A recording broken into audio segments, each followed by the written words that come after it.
Ողջույն հարգելի հեռուստադիտողներ, 168 TV-ն շարունակում է աշխատանքը, եթերում ռևյուն է, տաղավարում այսօր զրուցելու եմ գնումների մասնագետ, տնտեսագետ Միլենա Գասպարյանի հետ։ Շնորհակալ եմ Տիկին Գասպարյան ժաբերն ընդունելու համար։ Եվ այսպես Տիկին Գասպարյան, այս վերջին շաբաթվա ընթացքում 168-ը հրապարակել է կառավարության կողմից իրականացված մեկ անձից գնումների վերաբերյալ բազմաթիվ պայմանագրեր։ Առյուծի բաժինը տարածքային կառավարման եւ զարգացման նախարարության կողմից իրականացված մեկ անձից գնումներն են։ Միայն արտահերթ ընտրություններից հետո հուլիս ամսվա ընթացքում այս նախարարությունը օրինակ 1 միլիարդ 220 միլիոն դրամի գնում է կատարել ինչ-որ քարավան ՍՊ-ից, 2 միլիարդ 786 միլիոն դրամի գնում է կատարել Գորիսի նախկին քաղաքապետին պատկանող ընկերությունից, ի դեպ Գորիսի նախկին քաղաքապետը դատապարտվել է ապօրինի ձեռնարկատիրական գործունեությամբ զբաղվելու համար, ինչպես նաև մի քանի այլ դրվագով եւս։ Ունենք 1 միլիարդի գնում ապառաժ ՍՊ-ից, մեկ ամսվա ընթացքում միլիարդավոր դրամների մեկ անձից գնումներ ընդամենը մեկ նախարարության կողմից։ Ինչ է սա նշանակում, ինչ է կատարվում մեր պետական կառավարման համակարգում, երբ ընդդիմադիր էին, աղաղակում էին, որ մեկ անձից գնումը ինքը կոռուպցիա է։ Խնդրեմ։ Նախ շնորհակալ եմ հրավերի համար։ Տեսեք, պետական կառույցներում գնումների ընթացակարգերը, գնումների ոլորտը կարգավորվում է գնումների մասին օրենքով եւ կառավարության 2017 թվականի մայիսի 4-ի 526 են որոշումը։ Գնումների մասին օրենքում հստակ նշված է, թե որ դեպքերում կարող է կատարվել մեկ անձից գնում եւ նշեմ նաեւ, որ օրենքում նաեւ նշված է, որ նախընտրելի տարբերակը գնումների դա մրցույթն է, ոչ մեկ անձը։ Չգիտես ինչի կառավարությունը տարեց տարի ավելացնելով մեկ անձերի գնումները փորձում է արդարացնել կառավարության որոշումները, անհետաձգելի չնախատեսված հիմքով առաջացել է գնման պահանջ։ Ես ուզում եմ անդրադառնալ ձեր նշած մեկ անձով կատարված գնումներին H46 ճանապարհի հետ կապված։ Որ ընկերությունն է դա։ H46 ճանապարհը ճանապարհի հիմնանորոգումը հատվածներով է 37 կիլոմետրի մինչև 55 կիլոմետրը Ոսմար եւ Արարատ Ջանշին կոնսորցիումով պայմանագիր է կնքվել։ Ոսմարը Գորիսի նախկին քաղաքապետի պատկանող ընկերություն։ 2 միլիարդ 786 միլիոն դրամ։ Տեսեք, մեկ անձից կատարվել է գնում H46 ճանապարհի մասով, երբ H46 ճանապարհի հիմնանորոգման աշխատանքների մեկնարկը տրվեց 2020 թվականի, եթե չեմ սխալվում, հուլիսին։ 12 կիլոմետր սկզբից պիտի արվեր, հետո մնացյալ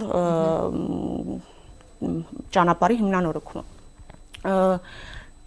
H46-ի 37 կիլոմետրի հատվածը երբ դարձավ հրատապ, երբ ինձ դա է հետաքրքրում։ Կառավարության համար հրատապ դարձավ այն հատվածը, որը մեզ համար, բոլորիս համար, իմ ձեր բոլորիս համար դա հրատապ չէր եւ 2020 թվականին մեկնարկը տրված էր եւ նոյեմբերի 9-ին, երբ պատերազմը ավարտվեց, եթե կարելի է այն ավարտված համարել, մենք բոլորս էլ հասկանում ենք, որ H46 ճանապարհը պիտի հիմնանորոգվի ամբողջովին Տաթև Աղվանի ճանապարհը եւ այստեղ գնումների պլանը գիտեք սովորաբար այսպես է արվում, հա, օրենքով եւ կարգում հստակ ասված է, որ գնումների պլանը կազմվում է նախորդ տարի, պլանը կազմում են հաջորդ տարի գնումները իրականացվում են մրցույթով։ Այո, այնտեղ կա էլեկտրոնային աճուրդ, մրցույթ, բաց եւ փակ, կա գնանշման հարցում եւ մեկ անձից կատարվող գնում։ Այստեղ այս մրցույթները պիտի դրվեին բաց մրցույթով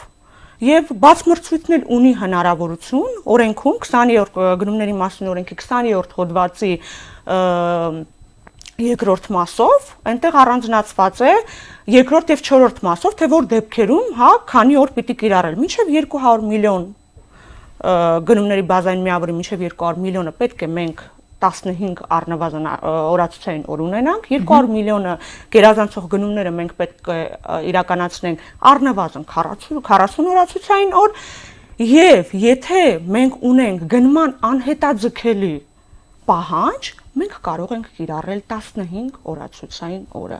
Ինչի՞ չկիրառեցին 15 օրացուցային օրը, երբ պայմանագիր կնքեցին Ոսմար ՍՊ-ի հետ, այո, ճիշտ նշեցիք, Ոսմար ՍՊ-ն պատկանում է Գորիսի նախկին քաղաքապետին, ես որպես գնումների մասնագետ չեմ ուզում անդրադառնամ դրան, որպես ՀՀ քաղաքացի։ Կարող եմ կասկածել, որ այստեղ կան կոռուպցիոն սխեմաներ։ Իհարկե կարող եմ։ Ինչի Ոսմար ՍՊ-ի հետ պայմանագիր կնքվեց, եթե կարելի էր մրցույթ հայտարարել, առնվազն 15 օրացուցային օրով, եւ հնարավոր է հայտեր ներկայացնեին այլ ընկերություն եւ առաջարկեին ավելի մատչելի գին, չէ՞ որ այս գումարները վճարվում են պետական բյուջեից։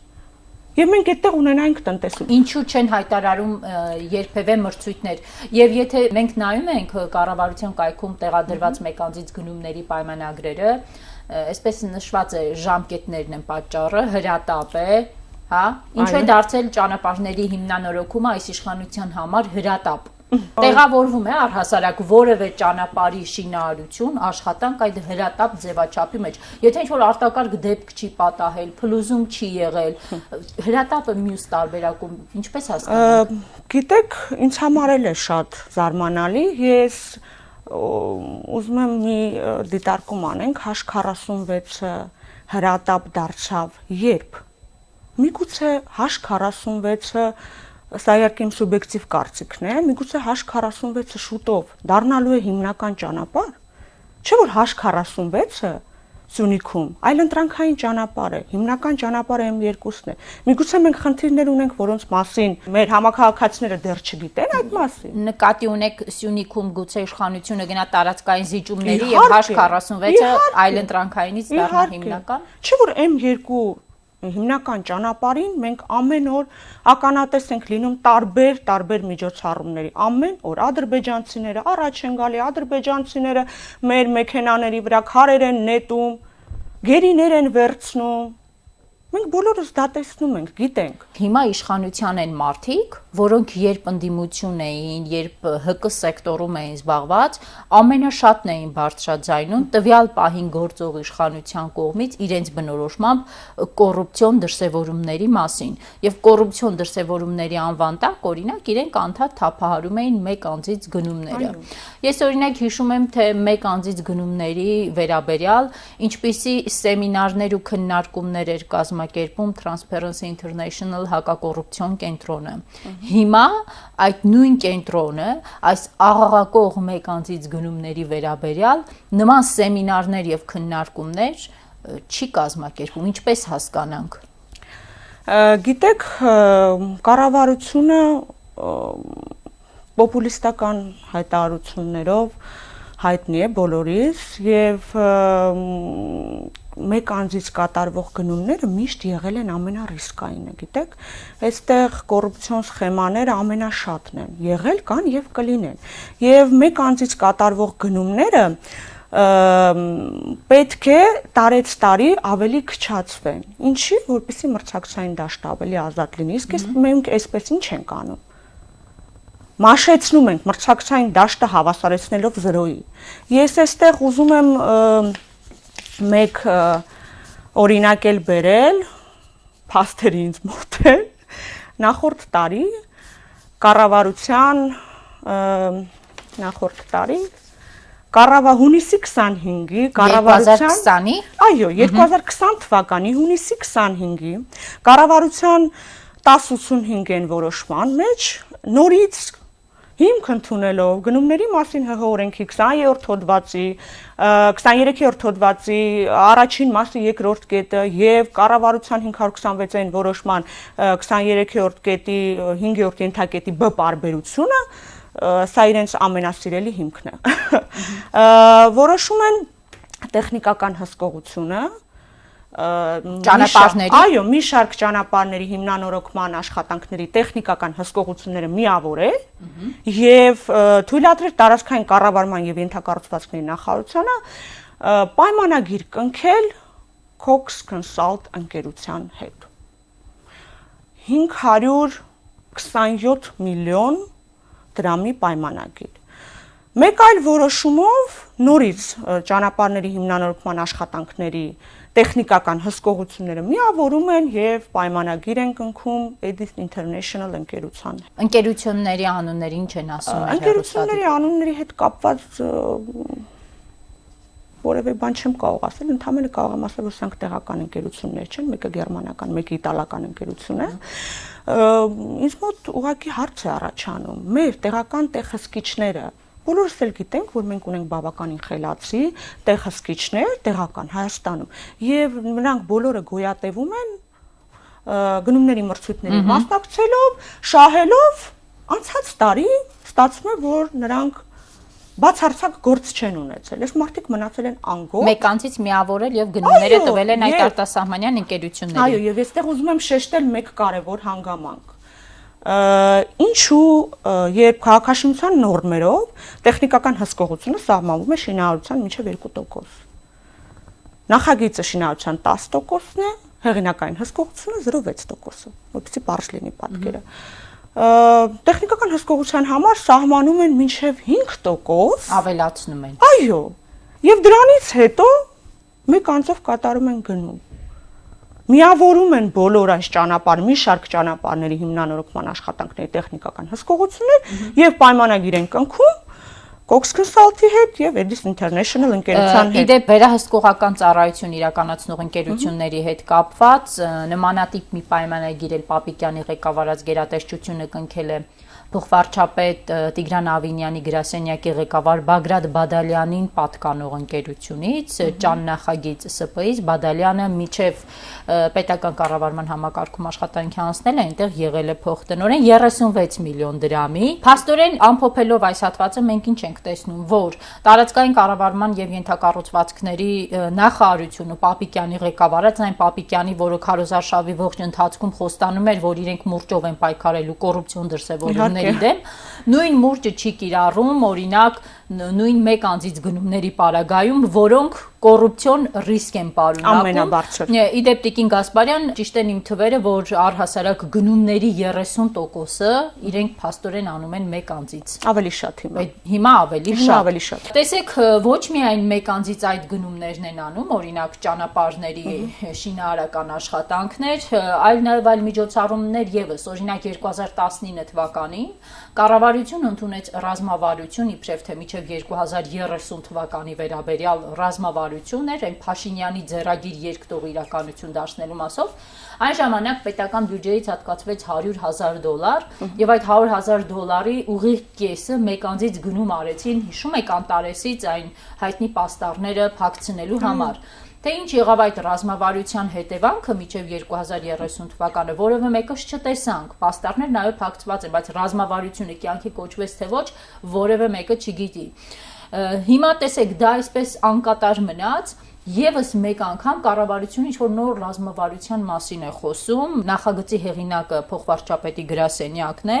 իդրաֆտում արդեն նախագիծը արկա է, հանրային կառավարման բարեփոխումների միջև 2030 թվականի ռազմավարություն։ Այստեղ էլ ահռելի մեծ թվերի մասին է խոսում, 6 միլիարդ 2 տարվա համար պետք է հատկացվի պետական համակարգի բարեփոխումների համար։ Մի կողմից մենք ասում ենք, որ կառավարությունը թափանցիկ չէ,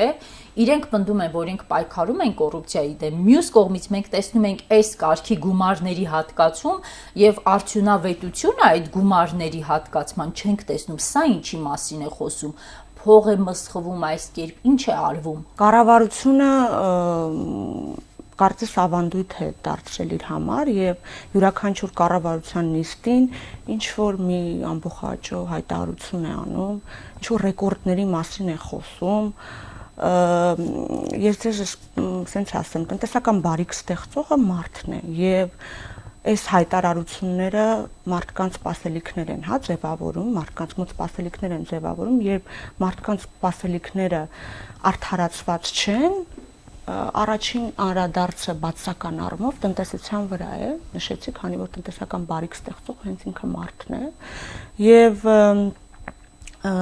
իրենց նախորդ տարիների պոպուլիստական ամբողջաճո հայտարարություններով նրանք կարողացան մեր հասարակության մոտ այնպիսի սպասելիքներ ձևավորել, որ սպառողական վարկերը շատացան։ Բավականին բարձրացան։ Ես ձեզ մի թիվ կուզեմ ասել, մինչև 3 միլիոն դրամ սպառողական վարկերի թիվը այսօր գիտեք ինչքան է։ 823 միլիարդ դրամ։ Ինչ է սա իրենից ենթադրում։ Հավատալով խոստումներին իրացել վարկ են վերցրել։ Իհարկե, իսկ ով պիտի սրատակից դուրս գա։ Ով։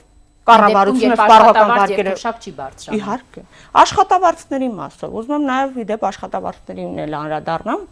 Կառավարության նախորդ նիստին վարչապետը պետնախագահի հետ իրար հերթ չտալով հայտարարություն արեցին, որ աննախադեպ աշխատավարձները աճել են, միջին ամսական աշխատավարձը բարձրացել է 216,000 դրամ եւ այստեղ մեկը չկարողացավ կանգնի ասի, իսկ գնաճ ինչքան է։ Մենք ԱՎԾ-ն այսօր հրապարակել է վերջին 6 ամսվա ցուցանիշները, ուրեմն մենք 6 ամսվա համար ունենք 5.7% գնաճ եւ միայն հունիսի համար մենք ունենք 6.5% գնաճ։ Դա էլ շնորհիվ երևի թե զբոսաշրջության 300 կարծեմ 16%, չէ՞։ Այո, մենք խոսեցինք մեկ անձից գնումների մասին, հիմա տնտեսությանը կանդրադառնանք, բայց այստեղ նաև կուզեմ կառավարության այս գործելավոճի վերահսկողության բացակայության մասին էլ խոսենք։ Եթե նախկինում օրինակ տարբեր հասարակական կազմակերպություններ նույն Transparency-ին այդ գործն անում էր ինչ որ առումով, հիմա դա անող կարծես թե չկա։ Ինչու։ Դժվարանում եմ պատասխանել, այսօր կարծես շատերն են լռում, չգիտեմ դա ինչով է պայմանավորված, շատերը մի շարք ատյաններից մենք չունենք ոչ մի արձագանք կառավարության սահմանադրական դատարանի որոշումը վերջերս որ հրապարակվեց մուրճի հետ կապված, եթե կհիշեք, սահմանադրական դատարանը ոչ մի բան չասեց այս մասով։ Դե երևի Նիկոլ Փաշինյանը կամ Նիկոլ Փաշինյանի կառավարությունը ուրիշ բան էին իրականում ուզում ասել։ Մուրճով հարվածել իրենք վատ բան նկատի չունեին, եւ մենք տեսնում ենք հիմա ինչ է կատարվում մեր երկրում։ Տեսնում ենք ինչ անօրինականություններ են կատարվում։ Մարդկանց տարել են բանտերը լցրել են ու խոսում են օրենքից, կարգից։ Մեկ անձից գնումների հետ կապված էլ Տիկին Գասպարյան, վստահաբար դուք տեղյակ եք, որ բարձր տեխնոլոգիաների նախարարությունը պետական պաշտոնյաների օտարերկրյա գործուղումները փակելու վերաբերյալ է նախագիծ ներկայացրել, մեկ անձից գնումները չհրապարակելու վերաբերյալ է ներկայացրել նախագծեր, նույն Transparency-ն ի դեպ մեկ անձից գնումները փակելու վերաբերյալ նախագծին դրական կարծիք է տվել, հա, սա ինչպես հասկանանք եւ արդյոք հիմա 21-րդ դարում ինֆորմացիան փակելով հնարավոր է ինչ-որ արդյունքի հասնել։ Պարզ է, որ քանի որ հիմա շատ են հրապարակվում մեկ անձից գնումների մասին այդ պայմանագրերը, ինֆորմացիան շատ է, դա դուր չի գալիս իշխանությանը, ինքը նախընտրել է առհասարակ փակելու տարբերակը, փակելով հնարավոր է իրենք կարողանան ինչ-որ հարց լուծել։ Ոչ, սա ժամանակավոր բնույթ է կրում։ Փակ ինֆորմացիա 21-րդ դարում չի լինում։ Բացվելու է ինֆորմացիան եւ ես շեշտեմ այստեղ, որ աշխատելով նախորդ իշխանությունների օրոք գնումների մասին օրենքով սահմանվում է, որ մինչև 1 միլիոն դրամը գնումների բազային միավորը չգերազանցող գնումները մենք կարող ենք կատարել մեկ անձով։ 2017 թվականին մենք ստացանք մի շրջաբերական, որտեղ նշված էր, որ 500,000 դրամը նույնիսկ գերազանցող գնումները պետք է կատարվեն մրցույթով։ Դուք հասկանում եք, ես ինչի մասին եմ խոսում։ 500,000 դրամ ընդամենը։ Եվ ավիատոմսերի հետ կապված, եթե կհիշեք, նախորդ տարիներին բոլոր պետական պաշտոնյաների գործուղումները ընդդիմության կողմից քննադատվում են։ Այո, հատկապես Նիկոլ Փաշինյանի կողմից։ Այո, հիմա փակում են ինֆորմացիան։ Իհարկե։ Հիմա գալով նաև տնտեսությանը, հա, այս մեկ անձից գնումները, այս կոռուպցիոն ռիսկ, այս բոլորը շատ ուղիղ առնչություն ունի մեր տնտեսության հետ։ Պատերազմից հետո տարբեր տնտեսագետներ նշում էին, որ Հայաստանում գուցե տնտեսական կոլապսի երկիրը չհասնի, բայց մեր տնտեսության վիճակը ծայրահեղ ծանր է, բայց կառավարությունը, մենք տեսնում ենք միլիարդավոր դրամների հատկացումներ, առաջնային թե ոչ առաջնային հարցերի դա էլ էական չի, տպավորություն է, որ տնտեսության վիճակը այդքան էլ ծանր չէ, այս օրերին հարց է առաջանում, բա փող որտեղից մեր երկրին, եթե ներդրումներ չեն գալիս, իսկապես խոշոր ներդրումներ Հայաստանում հիմա չկան,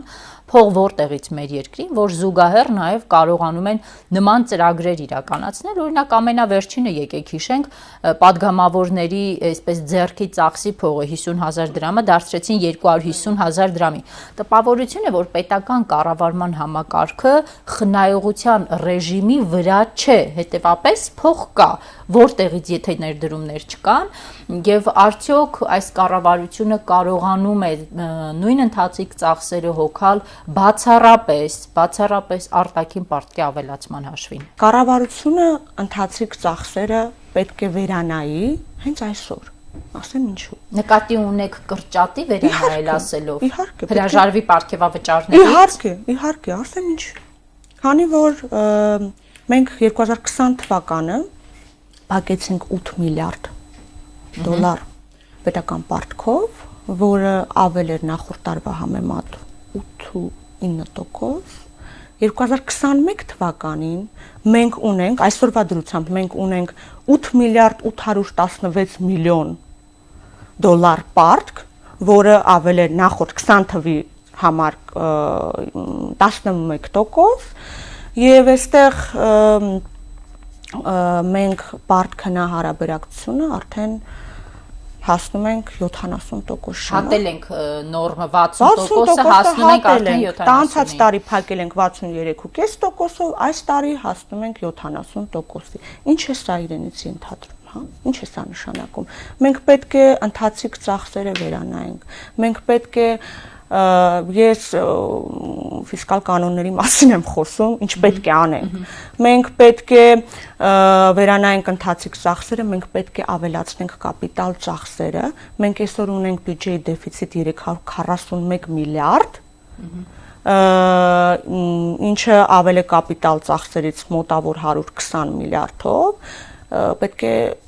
հակառակը լինի, ամենայն դեպս կապիտալ ծախսերը պետք է դեֆիցիտից ավել լինեն։ Ինչ է ստացվում այստեղ, որ մենք այն մնացյալ 100 միլիարդ, 120 միլիարդը ինչ ենք անում, ընթացիկ ծախսեր ենք հոգում։ Աշխատավարձ, թոշակ, իհարկե։ Եվ մենք պետք է ավելի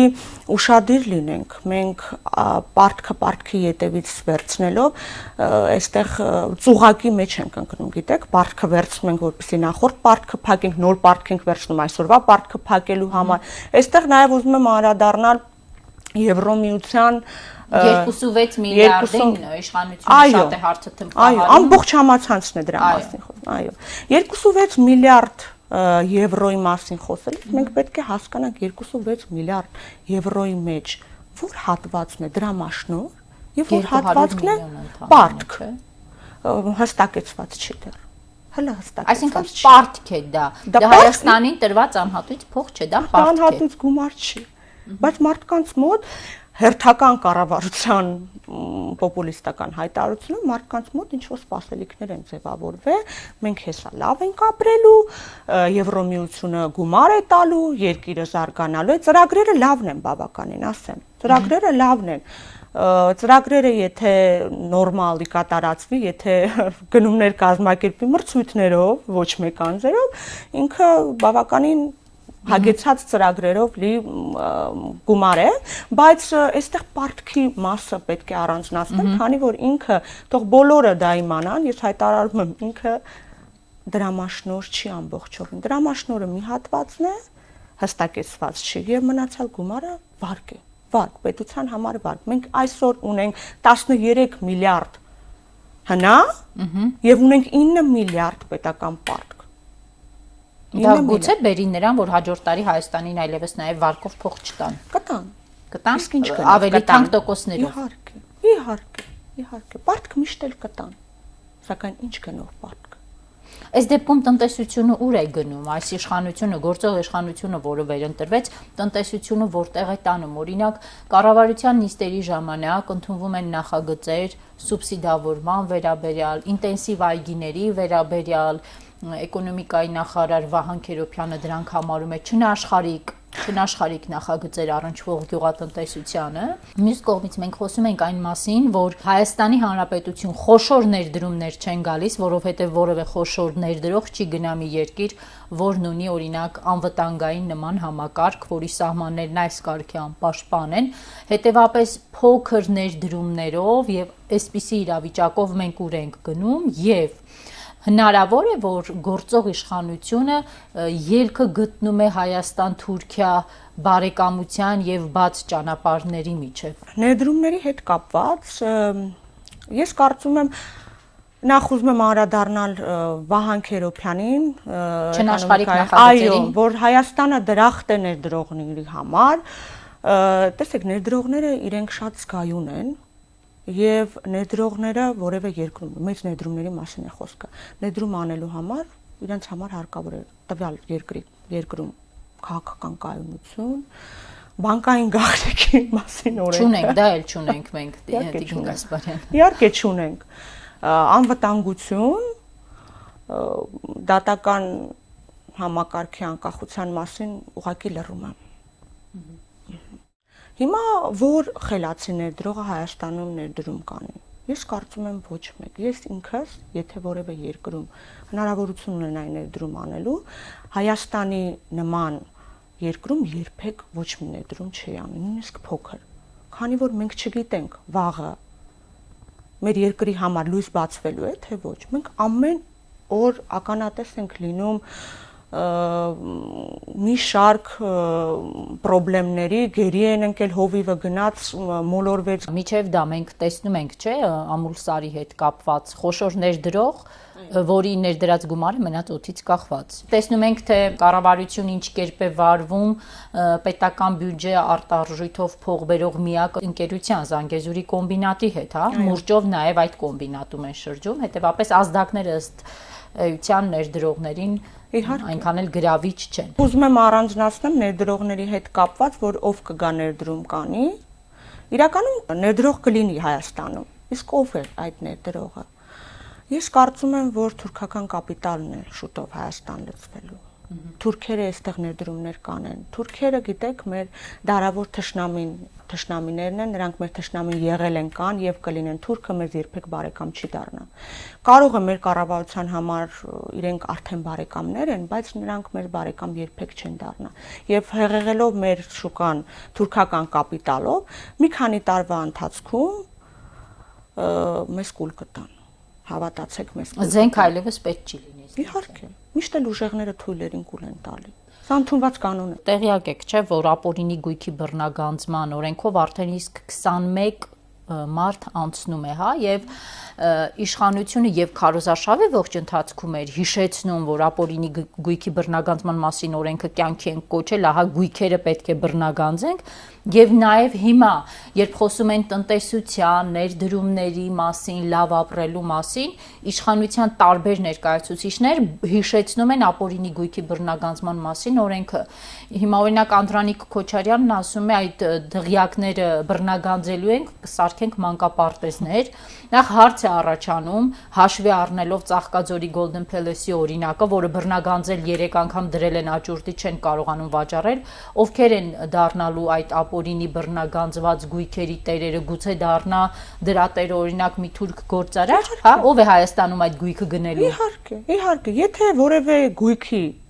միավոր արժեք վերցնենք 100 միավոր է, գույքի արժեքը 100 միավոր է, թուրքը տալիս է 250 միավոր։ Ով չի վաճառելու մեր պետությունը։ Իհարկե վաճառելու է։ Եթե թուրքական ապրանքը մտնի Հայաստան, մեծ թափով գյուղատնտեսական ապրանքներ ներմուծվեն Հայաստան, ինչ է այստեղ կատարվելու։ Գիտեք, Թուրքիայի մի փոքր անդրադարձ թուրքական, հա, տնտեսության մասին, Թուրքիայի տնտեսությունը գիտեք 760 միլիարդ հնաունեցող տնտեսություն ունի Թուրքիան, մենք ընդհանրապես 13, այո։ Եվ թուրքական ապրանքները ներխուժելով Հայաստան, այստեղ տեղական ապրանքների վերջը դնելու են, հատկապես գյուղատնտեսության ոլորտում, քանի որ թուրքական կառավարությունը գյուղատնտեսության ոլորտի մի շարք սուբսիդավորումներ է տրամադրում։ Մենք չունենք դա։ Մենք չունենք, իհարկե։ Տնտեսությունը կոլապսի առաջ չկանգնեցնելու ելք որպես կարող է դիտարկել նաև թուրքական կապիտալը, թուրքական փողը, դա է միանշանը։ Երբ քաղաքաշինության կոմիտեի նախկին ղեկավար Վահագն Վերմիշյանին կալանավորել էին, օրերս նրա փաստաբանը մեր եթերում ասաց, որ երբ խնդիր է առաջացել Գյումրիում կառուցել մաքսատուն, այն ժամանակ Վահագն Վերմիշյանը Փաշինյանի հետ առանձնազրույցի ժամանակ ասել է, որ սովորաբար մաքսատուն այնտեղ կառուցելու կարիք չկա, դա անում են միջպետական ճանապարհին, եւ Վերմիշյանը հարց է տվել Փաշինյանին, գուցե հեռանկարում կա Թուրքիայի հետ սահմանները բացելու եւ առևտուր անելու գաղափարը, ասում է Փաշինյանն այդ հարցադրումից բազուկի պես կարմրել եւ Վերմիշյանի սենյակից դուրս են հրավիրել, կարող ենք այսպես փաստերը, հա, իրողությունները իրար գումարելով, համադրելով գալ այն եզրակացության, որ գործող իշխանության համար ամենևին էլ նոր չէ Թուրքիայի հետ առևտուր անելու հեռանկարը, իսկ սկզբանե դա եղել է հիմքում։ Այո, իհարկե հնարավոր է։ Թուրքիայի հետ առևտուր, թուրքական կապիտալը լցնել էստեղ, նորմալ է կարծում, դրա համար էլ կառավարության մի շարք անդամներ հայտարարություններ են անում, որ շուտով լավ է լինելու, տնտեսական աճ ենք ունենալու, ինչ տնտեսական աճի մասին է խոսքը։ Ինչ տնտեսական աճի մասին է խոսքը, եթե մենք այսօր ունենք ԱՎԾ-ի, հա, հրապարակած տվյալներով մենք այսօր ունենք 5% տնտեսական աճ 6 ամսվա համար, սա պայմանավորված է բազային էֆեկտով, քանի որ մենք նախորդ տարի ունեցել ենք աննախադեպ 7.5% տնտեսական անկում, երբ Ադրբեջանում անցած տարի 4% տնտեսական անկում է եղել։ Մեզ մոտ 7.5%։ Բնականաբար բազային էֆեկտով պայմանավորված մենք 5% կարող ենք 6% էլ ունենալ հաջորդ ամիս։ Եվ դա ամենևին էլ մեր լավ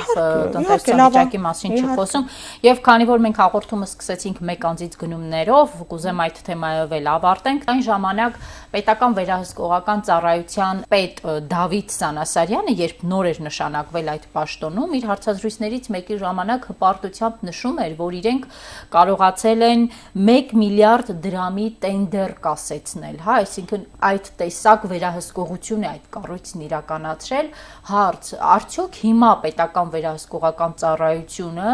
զուտ օրինակ մեկ անձից գնումների կամ առհասարակ բոլոր տեսակի գնումների հետ կապված որևէ տեսակի վերահսկողություն իրականացնում է։ Կարծես լուր է, բայց գիտեք, այսօր կայքերը բաց են, բաց աղբյուրներից բոլորս կարող ենք տեսնել, թե տարվա ընթացքում քանի մեկ անձով գնում կատարվեց, քանի մրցույթ, գնանշման հարցում աղբյուրները բաց են, բոլորն են դա տեսնում։ Այստեղ նաև ուզում եմ շեշտել մի բան, որ մեկ անձով գնումը H46-ի հետ կապված, որ միլիարդավոր դրամներ, որը ընդհանուր հաշվարկով մոտավոր 12 միլիոն դոլարի մասին է խոսքը։ Այս ճանապարհների հիմնանորոգման համար պայմանագիր կնքվել է մեկ անձով, ինչպես նաև դրա հեղինակային տեխնիկական հսկողությունն էլ է մեկ անձով։ Այո, Սուֆետ, Woman Sufet ընկերությանը։ Ով է այս ընկերության հիմքում։ Ով է։ Ինչի է այս ընկերությունը։ Չկային այլ ընկերություններ։ Նորից եմ ասում, միգուցե կային այնպիսի ընկերություններ, ովքեր կարող էին մրցույթը հենց դրա համար է, կարող էին ավելի մաչել, ցածր գին, բարձր որակ։ Իհարկե, չէ՞ որ սրանք պետական բյուջեի միջոցներից են տրվում։ Սա մեզ նվեր չի։ Պետական բյուջեի միջոցներից իմ եւ ձեր հարկերից։ Եվ ըստ էության ամփոփելով որպես վերահսկողություն, որպես այդպեսին չեք տեսնում ոլորտում։ Իհարկե ոչ։ Եթե վերահսկողություն լիներ, գոնե, հա, 18 թվականին եկան ամփորձեին, 19 թվականին գոնե ավելի կնվազեցնեին մեկ անձով գնումները, 20 թվականին էլ ավել, բայց իրենց մոտ հակառակն է։ Տարեց տարի ավելանում է։ Մեր ձևը սովորել են, էլի։ Իրեւ թվերի հետ կապված Տիկին Գասպարյան մի թիվ բերեմ 2019 թվականին մեկ անձից գնումների թիվը մայիս ամսվա ընթացքում եղել է 156, 2018 թվականի նույն ժամանակահատվածում ընդամենը 12։ Մեկ տեղեկության հետ կապված էլ կուզեմ ձեր տեսակետը լսել, մամուլն է այս օրերին գրեց, որ տարածքային կառավարման եւ ենթակառուցվածքների նախարար Սուրեն Պապիկյանը սուպեր նախարարից դառնալու է սուպեր փոխվարչապետ եւ կառավարություն տեղափոխվելով կազմաքանդելու է նախարարությունը, ենթակա գրեթե բոլոր ոլորտները հանվելու են նախարարության կառուցվածքից եւ դրվելու են փոխվարչապետի ենթակայության տակ, ջրային կոմիտեին է խոսքը վերաբերվում, միգրացիոն ծառայությանը, պետգույքի կառավարմանը, քաղաքացիական ավիացիային, այդ բոլորը հանվելու է եւ դրվելու է փոխվարչապետի, այսպես ասենք, ենթակայության տակ։ Սա ինչ է նշանակում, սա իսկապես նշանակում է տարածքային կառավարման եւ ենթակառուցվածքների նախարարության քանդում, իդեպ ճանապարհաշինությունը եւս այդ նախարարությունից վերցվելու է եւ տրվելու է ըստ հրապարակման փոխվարչապետի ենթակայությանը։ Ինֆորմացիա այս մասով չունեմ, ինչ որ խոսակցություններ լսել եմ, որ գնում են կառավարության առընթեր կոմիտեներ են դառնում, իհարկե կարող է ենթակայության տակ լինել, բայց մանրամասներին չեմ տիրապետում, դրա համար այդ մասով բան չեմ կարող անել, իսկ ճանապարհաշինության հետ կապված այո Սուրեն Պապիկյանի մոտ լավ է ստացվում, մեկ անձով գնումները շատ ավելի լավ են ստացվում եւ Սուրեն Պապիկյանին եւ մեր կառավարության անդամներին թվում է թե մենք նախորդ իշխանությունները չգիտեին ինչպես օգտվել մեկ անձից եւ չգիտեին կառավարության որոշումների տակ ինչ հիմքեր դնել։ Մենք բոլորս էլ ձևերը շատ լավ գիտենք։ Ուղղակի կոռուպցիոն ռիսկերից, խուսափելով մենք փորձում ենք ձգտել մինիմալի, սակայն Սուրեն Պապիկյանի եւ կառավարության մնացած անդամների մոտ սա շատ լավ է ստացվում, ինձ թվում է շարունակական է լինելու։ Շնորհակալ եմ։ Ես եմ շնորհակալ։ Հարգելի հեռուստադիտողներ, հիշեցնեմ 168 TV եթերում ես զրուցում էի գնումների մասնագետ, տնտեսագետ Միլենա Գասպարյանի հետ, ցտեսություն։